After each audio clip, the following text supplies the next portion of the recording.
Top 1. La campana nazi.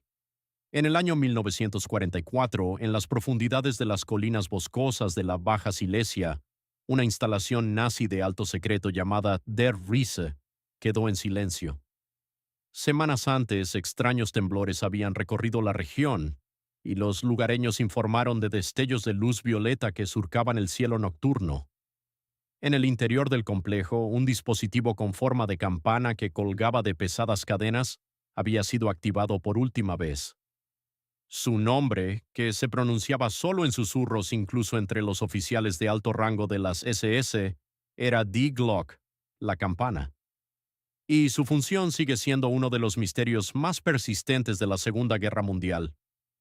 El dispositivo medía unos 9 pies de alto y 5 de ancho, y estaba compuesto por una aleación metálica desconocida para la metalurgia moderna.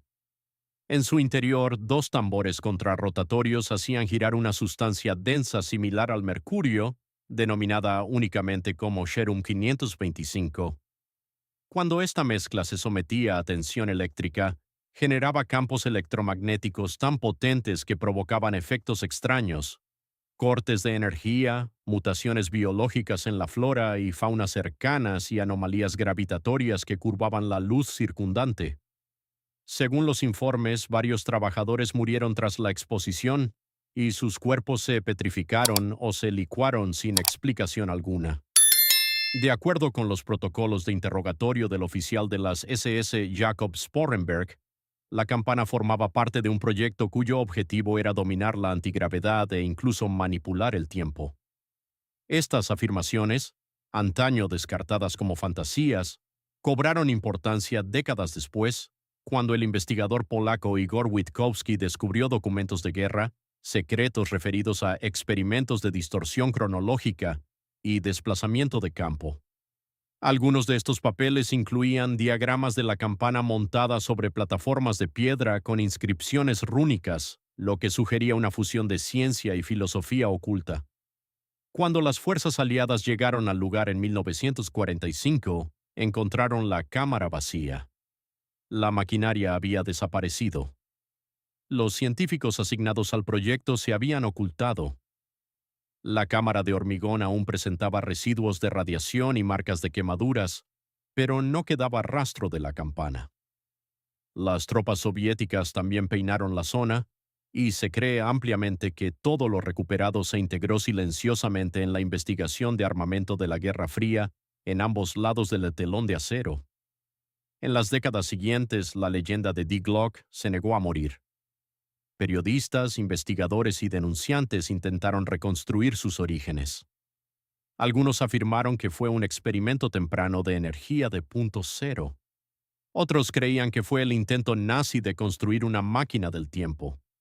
Imágenes satelitales de los años 90 revelaron una estructura masiva de hormigón llamada The Henge en la región, un anillo de columnas que se cree sirvieron para sostener la campana durante las pruebas. Ninguna autoridad oficial ha confirmado el propósito del lugar. Si la campana realmente funcionó, el Tercer Reich pudo haber estado más cerca de descifrar tecnologías de propulsión que hoy todavía se consideran imposibles que cualquier otro gobierno.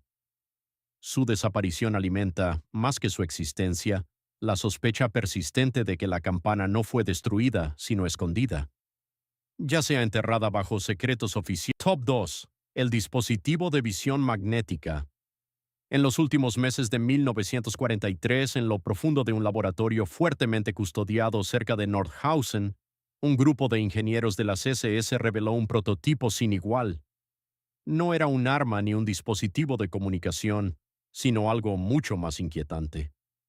El objeto se parecía a un telescopio, excepto que sus lentes estaban hechas de un material cristalino negro y su armazón estaba rodeado por anillos magnéticos rotatorios. El proyecto llevaba un nombre que solo apareció una vez en los archivos alemanes: Proyecto Seher. Según un informe de campo soviético fragmentario descubierto en la década de 1970, el dispositivo fue hallado por tropas del Ejército Rojo durante la captura de un convoy ferroviario secreto. Estaba guardado en una caja revestida de plomo, marcada únicamente con el águila nazi y un número de serie cifrado. Probado bajo condiciones controladas, el dispositivo no emitía luz ni generaba imágenes. Sin embargo, cuando se acercaba a contenedores metálicos sellados, revelaba estructuras internas, engranajes, cables e incluso escritos en superficies ocultas. Podía ver a través del acero. Investigaciones posteriores realizadas por científicos soviéticos en una instalación secreta cerca de la Lubyanka sugirieron que el dispositivo funcionaba bajo un principio desconocido para la óptica moderna. En lugar de confiar en la refracción de la luz, utilizaba campos magnéticos estrictamente modulados que interactuaban con los materiales a nivel molecular, permitiendo al observador mirar a través de objetos densos como si fueran transparentes. Algunos especularon que funcionaba detectando cambios en la resistencia electromagnética y traduciéndolos en información visual a través del núcleo cristalino. La tecnología no era comparable a nada existente. Al ser desmontado, el sistema de lentes internas se desintegró en polvo al contacto con el aire. Solo se conservó un único anillo magnético superviviente, pero la composición de su aleación no pudo ser replicada. Los ingenieros soviéticos intentaron aplicar ingeniería inversa al dispositivo durante casi una década antes de abandonar el proyecto por completo. Nunca se publicó un informe oficial sobre el proyecto SEER. No existe ninguna patente. Los científicos alemanes originales involucrados desaparecieron o fueron integrados en programas aliados de posguerra. En 1984, un antiguo físico de Alemania Oriental concedió una entrevista de radio en la que describió un periscopio nazi que podía penetrar blindajes sin radiación. La grabación fue retirada del aire en 24 horas y nunca más se supo del físico. Lo que queda es una pregunta inquietante. ¿Cómo pudo un régimen en descomposición rodeado por todos los flancos fabricar un dispositivo que ninguna nación moderna ha reproducido? ¿Podría una herramienta así, en las manos equivocadas, ser utilizada no para el descubrimiento, sino para la vigilancia, el control o la eliminación selectiva? Si el proyecto SEER fue real, significa que los límites de la percepción humana fueron traspasados hace mucho tiempo. Y alguien se aseguró de que nos quitaran esa visión de nuevo.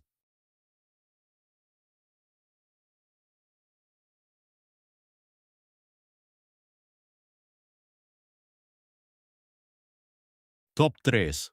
El generador de frío.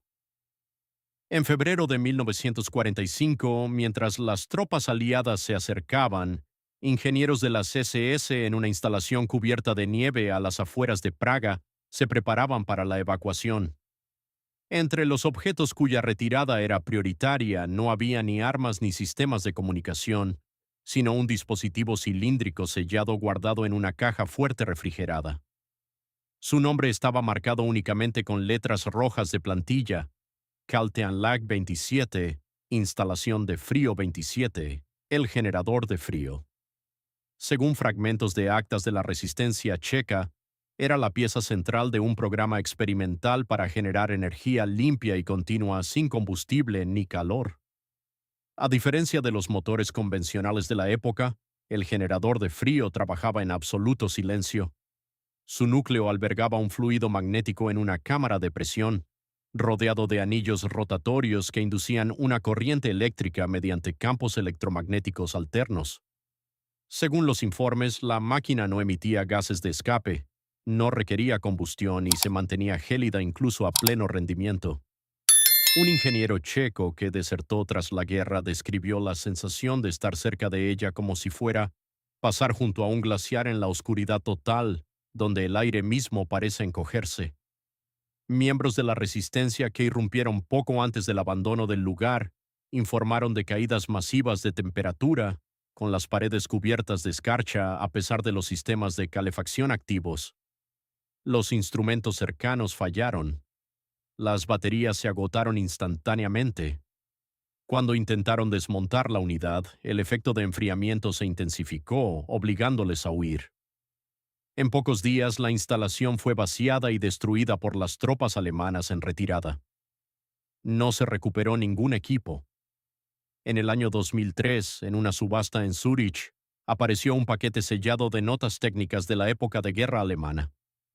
En su interior había un esquema con la inscripción Cámara de Inversión Magnética que coincidía con las descripciones de la carcasa interna del generador de frío.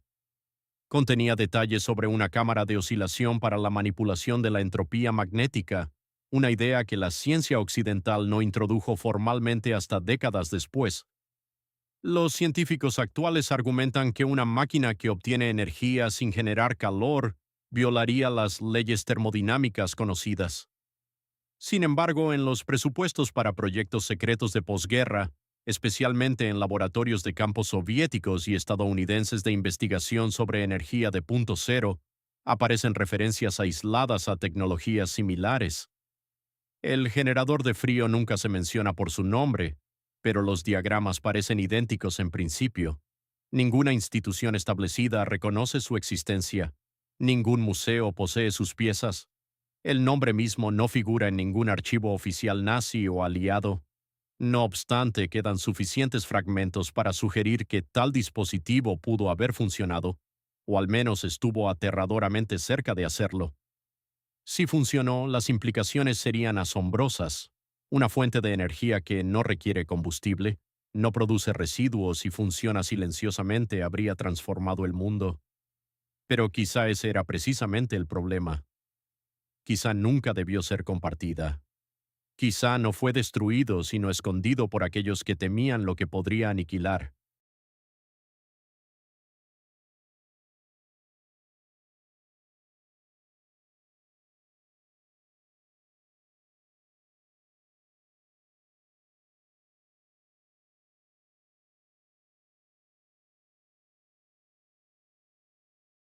Top 4. El arma de parálisis. Sónica. En el otoño de 1944, en el campo de pruebas de alta seguridad de Oranienburg, al norte de Berlín, un grupo de ingenieros de la CSS activó un arma que no dejaba heridas físicas, pero inmovilizaba a cualquier objetivo vivo a su alcance. El experimento estaba clasificado bajo el nombre de Proyecto Schallbruch y marcó uno de los episodios más perturbadores en la investigación de la guerra neurológica del Tercer Reich. El dispositivo se parecía a un cañón de audio masivo montado sobre una plataforma móvil con un emisor en forma de plato de casi 2 metros de diámetro. A diferencia de los dispositivos de sonido convencionales para comunicación o localización de submarinos, este emitía infrasonidos, ondas de baja frecuencia por debajo del umbral de audición humana, capaces de resonar con los órganos internos y el sistema nervioso. Los informes de las pruebas, descubiertos tras la guerra por el Servicio Secreto Británico, sugerían que el dispositivo podía paralizar objetivos humanos a distancias de más de 30 metros. Los sujetos de prueba Top 5. El avión cambiante. De forma en diciembre de 1944, operadores de radar en la frontera francesa informaron de un objeto que se movía en ángulos imposibles a través de una niebla densa. Cambiaba de forma en pleno vuelo, pasando de un contorno triangular a una silueta estrecha, antes de desaparecer por completo de las pantallas de radar.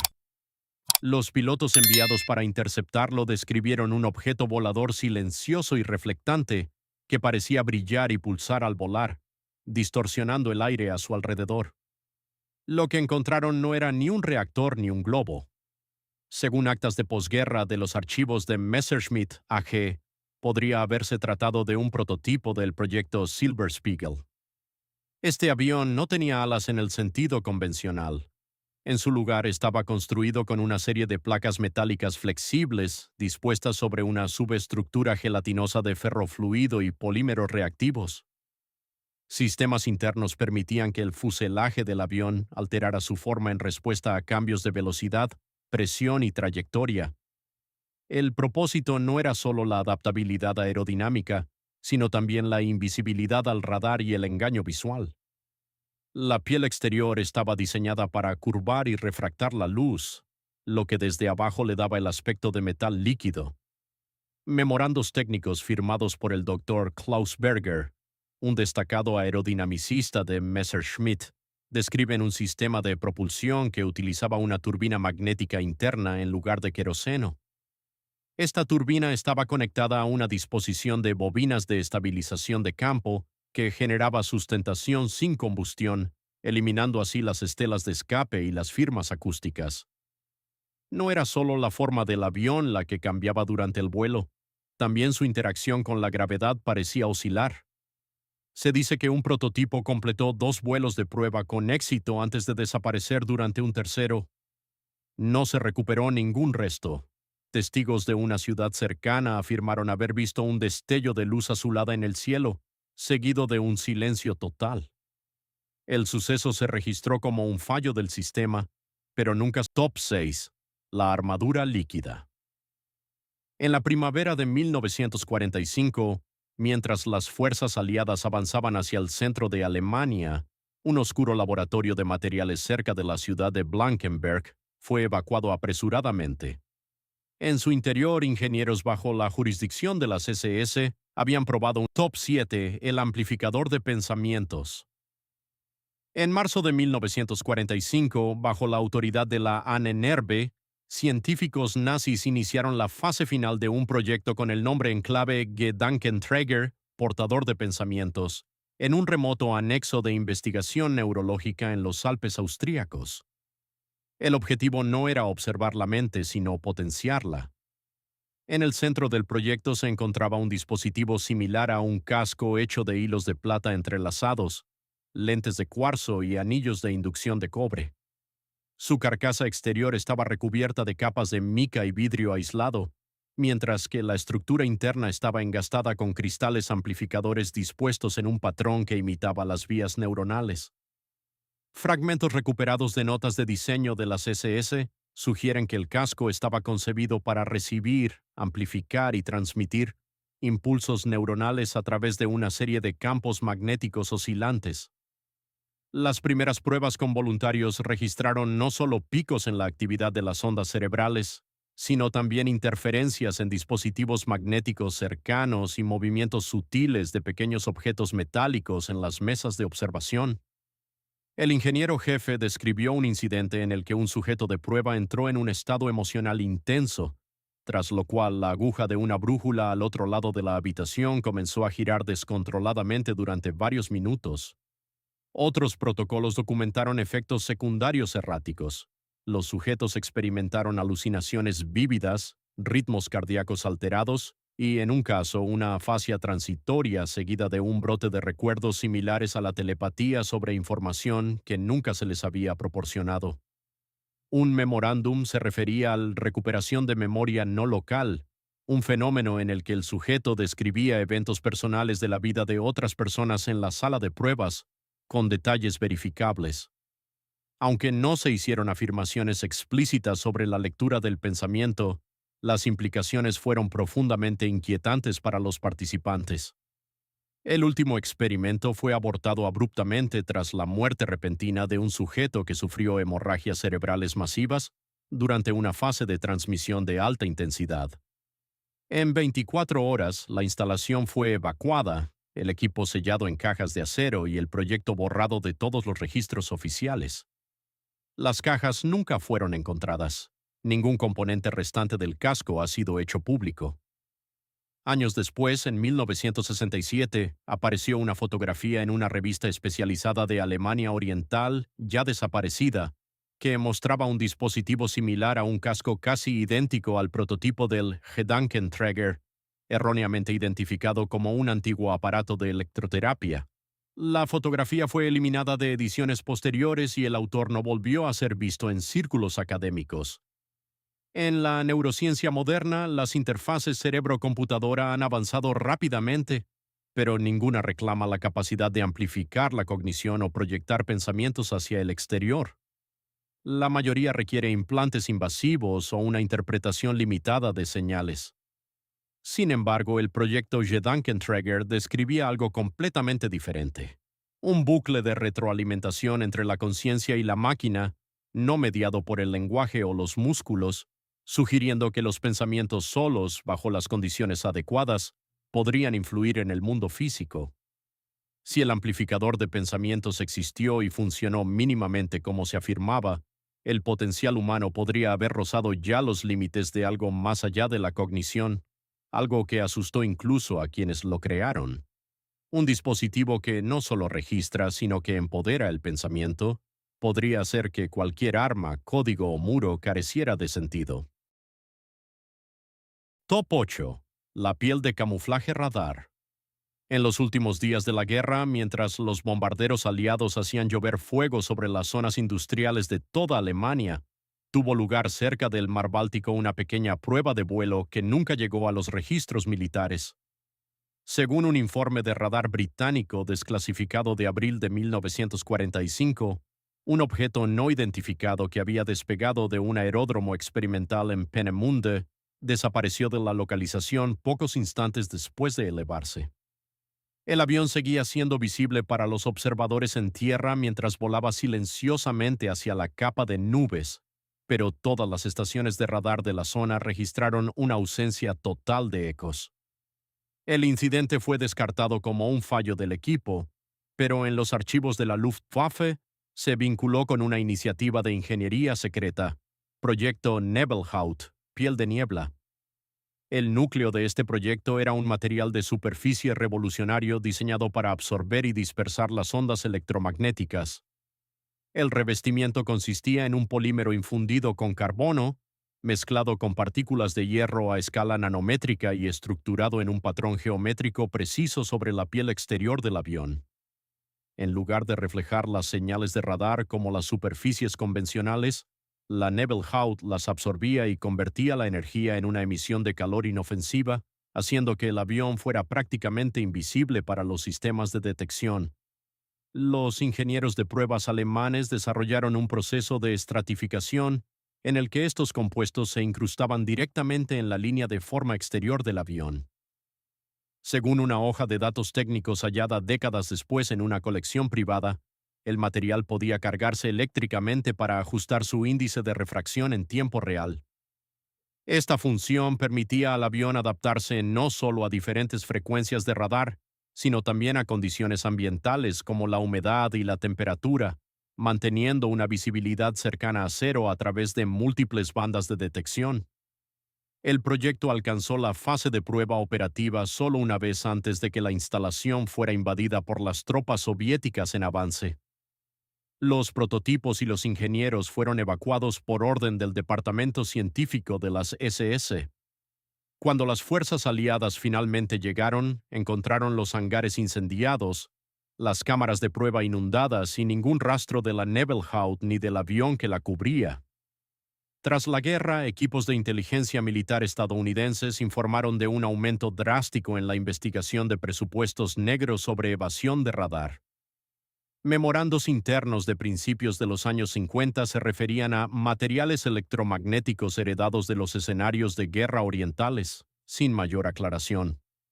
Cuando el F-7 Nighthawk fue revelado en la década de 1980, fue aclamado como un prodigio de la tecnología stealth moderna, pero sus principios básicos mostraban similitudes asombrosas con los materiales descritos en el proyecto Nebelhaut.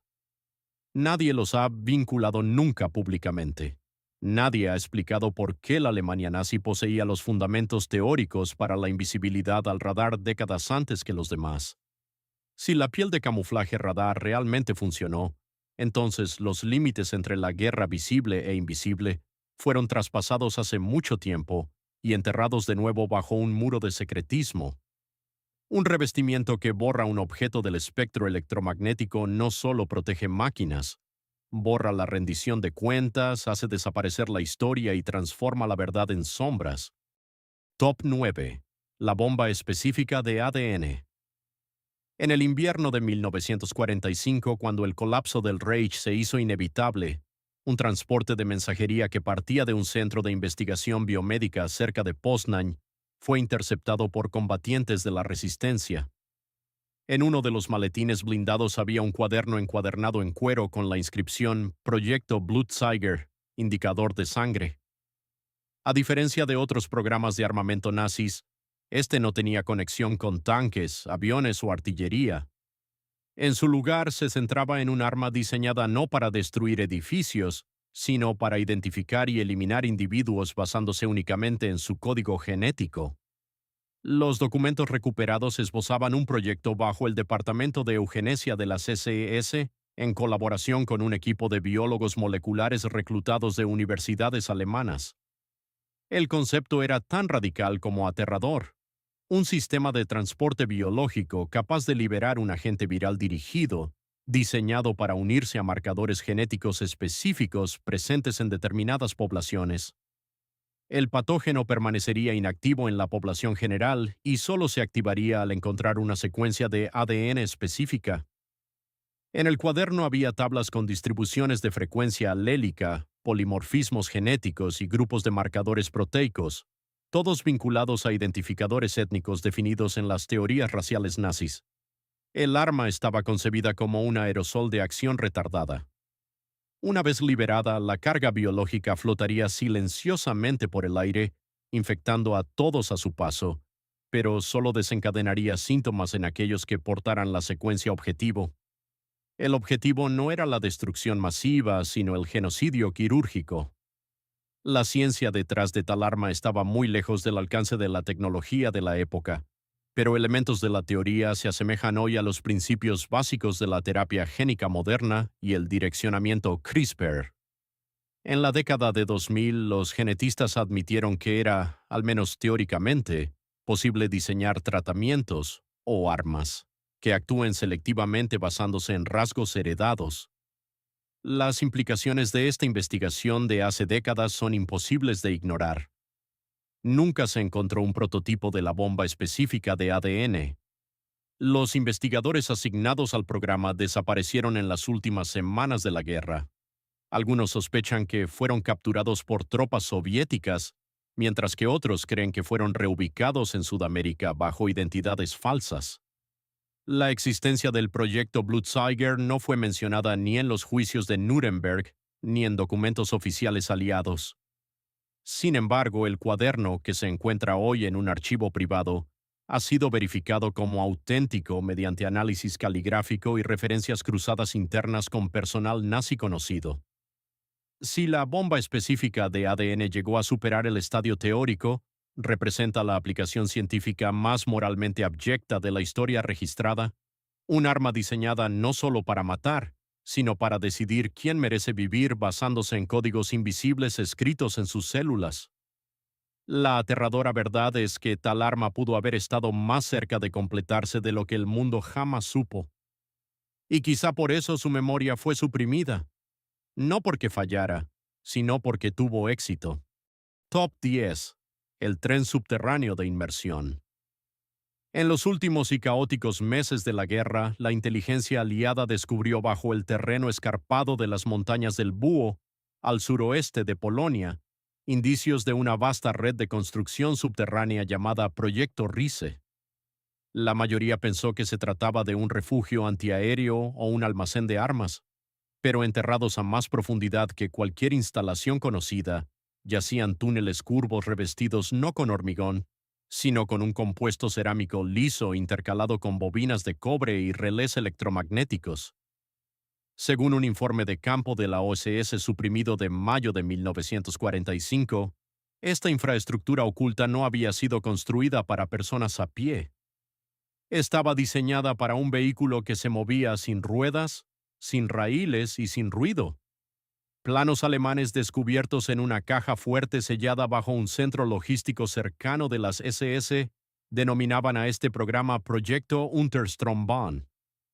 En el centro del proyecto había una cápsula de transporte experimental parecida a un torpedo, construida para deslizarse por un túnel sellado al vacío mediante aceleración magnética lineal. El objetivo era crear un sistema de transporte subterráneo de alta velocidad capaz de conectar instalaciones nazis clave en toda Europa en minutos en lugar de horas. El sistema no requería propulsión externa. En su lugar, una red electromagnética controlada por impulsos a lo largo de las paredes del túnel impulsaba la cápsula en condiciones de resistencia casi nula. A diferencia de los trenes convencionales, la cápsula no tenía ruedas. Flotaba dentro del tubo mediante levitación magnética, con suspensiones amortiguadoras hechas de un gel viscoelástico desconocido. Los planos incluían detalles para cámaras de regulación de presión de aire, frenos electromagnéticos y un sistema para evacuar el aire del túnel antes de cada lanzamiento para minimizar la resistencia aerodinámica y maximizar la velocidad. Nunca se encontró un prototipo a escala real, pero indicios de cápsulas incompletas y segmentos de anillos magnéticos fueron fotografiados por la inteligencia aliada antes de ser confiscados.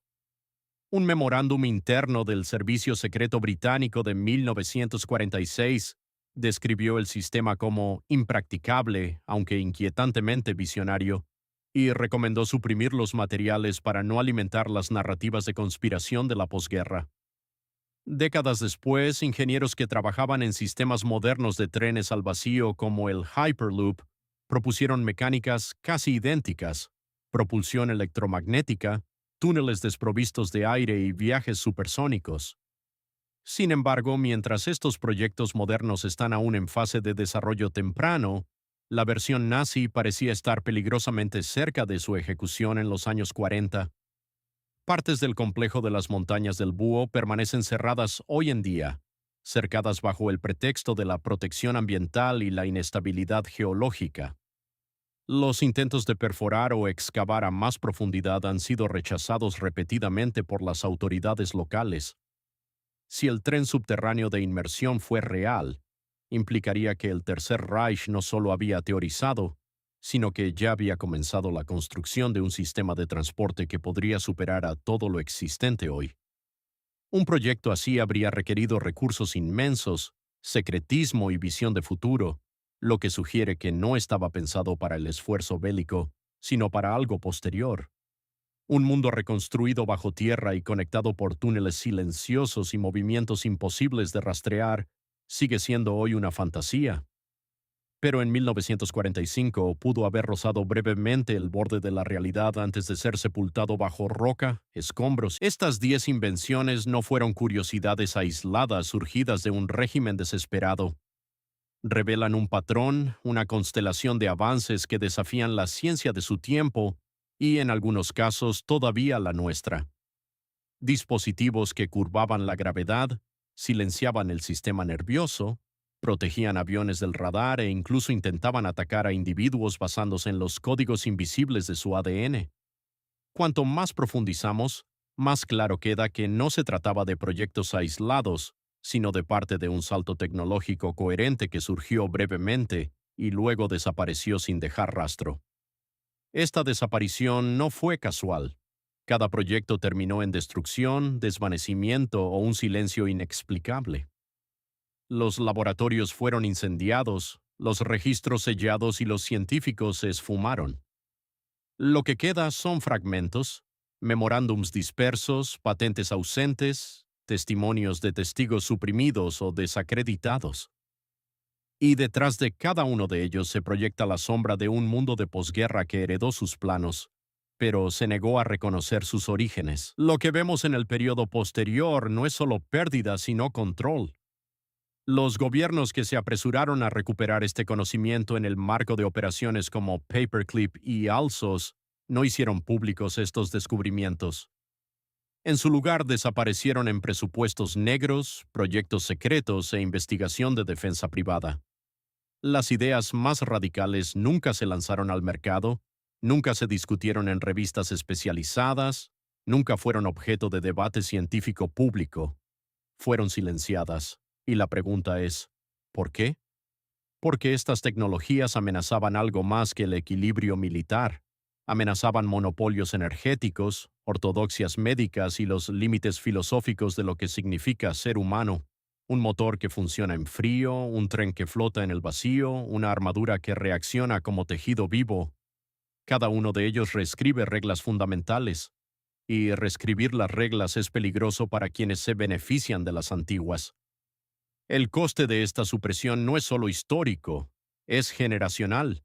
Cada año que estos descubrimientos permanecen enterrados es un año que perdemos en estancamiento a manos de sistemas que priorizan el secretismo sobre el progreso.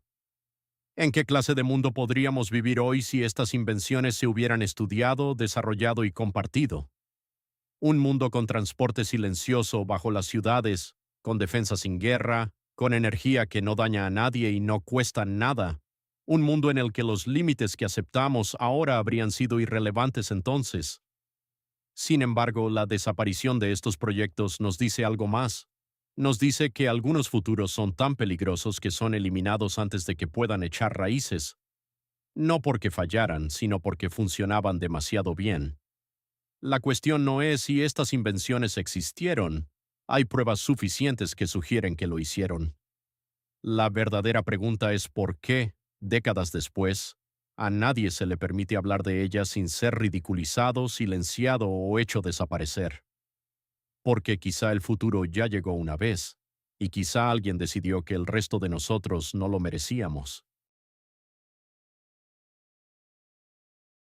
Si estos relatos sobre la historia reprimida han cambiado la forma en que ves la tecnología en nuestro mundo actual, por favor suscríbete al canal y deja un me gusta. Sacamos a la luz la historia que se ha intentado enterrar desesperadamente. Ayúdanos a sembrar la semilla de un futuro diferente. El próximo compartimento de secretos se abrirá muy pronto.